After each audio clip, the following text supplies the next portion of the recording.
معزز ناظرین، کیا آپ جانتے ہیں کہ غوث اعظم کا نسب نواسۂ رسول حضرت حسن و حسین سے ملتا ہے؟ کیا آپ جانتے ہیں کہ غوث اعظم کو غوث کیوں کہتے ہیں؟ اگر نہیں جانتے تو یہ سب جاننے کے لیے جڑے رہیے گا ویڈیو کے آخر تک۔ السلام علیکم، لاکھوں کروڑوں دفعہ درود نبی رحمت کی ذات پر اور آپ کی آل پر۔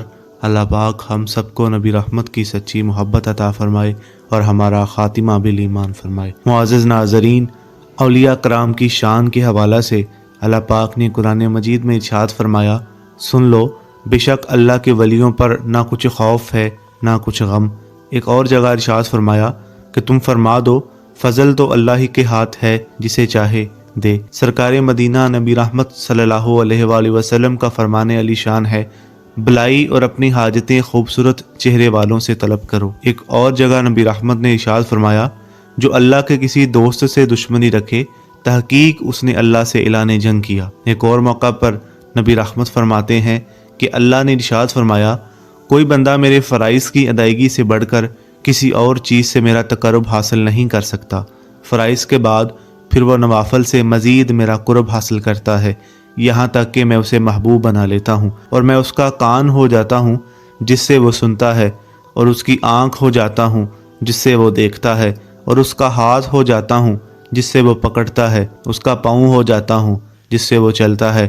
اگر وہ مجھ سے مانگے تو میں اس کو ضرور دوں گا، اگر وہ مجھ سے پناہ مانگے تو میں اسے ضرور دوں گا۔ امام فخر الدین رازی رحمۃ اللہ علیہ نے اپنی تفسیر کبیر میں ایک روایت نقل کی کہ بے شک اللہ کے اولیاء مرتے نہیں بلکہ ایک گھر سے دوسرے گھر منتقل ہو جاتے ہیں۔ حضور غوث پاک کے مختصر حالات۔ سرکار بغداد حضور غوث پاک رحمت اللہ علیہ کا اسم مبارک عبد القادر اور آپ کی کنیت ابو محمد اور القابات محی الدین، محبوب سبحانی، غوث الثقلین، غوث العظم وغیرہ ہیں۔ آپ 470 میں بغداد شریف کے قریب قصبہ جیلان میں پیدا ہوئے اور 561 میں بغداد شریف ہی میں وصال پایا۔ آپ کا مزار عراق کے مشہور شہر بغداد شریف میں ہے۔ اب غوث کسے کہتے ہیں؟ غوثیت بزرگی کا ایک خاص درجہ ہے۔ لفظ غوث کے لغوی معنی فریاد درس یعنی فریاد کو پہنچنے والا، کیونکہ حضرت شیخ عبد القادر جیلانی رحمۃ اللہ علیہ غریبوں، بے کسوں اور حاجت مندوں کے مددگار ہیں، اسی لیے آپ کو غوث اعظم کے خطاب سے سرفراز کیا گیا، اور بعض عقیدت مند آپ کو پیران، پیر دستگیر کے لقب سے بھی یاد کرتے ہیں۔ اب غوث اعظم کا نسب شریف۔ آپ والد ماجد کی نسبت سے حسنہ ہیں۔ سلسلہ نسب یوں ہے، سید محی الدین ابو محمد عبد القادر بن سید ابو صالحہ موسیٰ جنگی دوست بن سید ابو عبداللہ بن سید یحییٰ بن سید محمد سید داؤد بن سید موسیٰ ثانی بن سید عبداللہ بن سید موسیٰ جان بن سید عبداللہ محض بن سید امام حسن مسنا بن سید امام حسن بن سیدنا علی المرتضیٰ شیر خدا رضی اللہ عنہ، اور آپ اپنی والدہ ماجدہ کی نسبت سے حسینی سید ہیں۔ آپ کا خاندان صالحین کا گھرانہ تھا۔ آپ کے نانا جان، دادا جان، والدہ محترمہ، بھائی اور صاحبزادگان سب متقی و پرہیزگار تھے، اسی وجہ سے لوگ آپ کے خاندان کو اشراف کا خاندان کہتے تھے۔ آپ کے والد محترم حضرت ابو صالحہ سید موسیٰ جنگی دوست رحمۃ اللہ علیہ تھے۔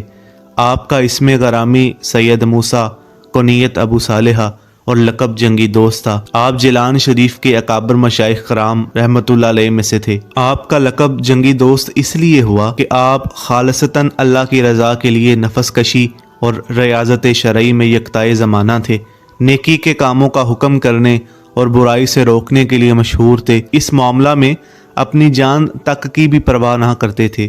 چنانچہ ایک دن آپ جامع مسجد کو جا رہے تھے، خلیفہ وقت کے چند ملازم شراب کے مٹکے نہایت ہی احتیاط سے سروں پر اٹھائے جا رہے تھے۔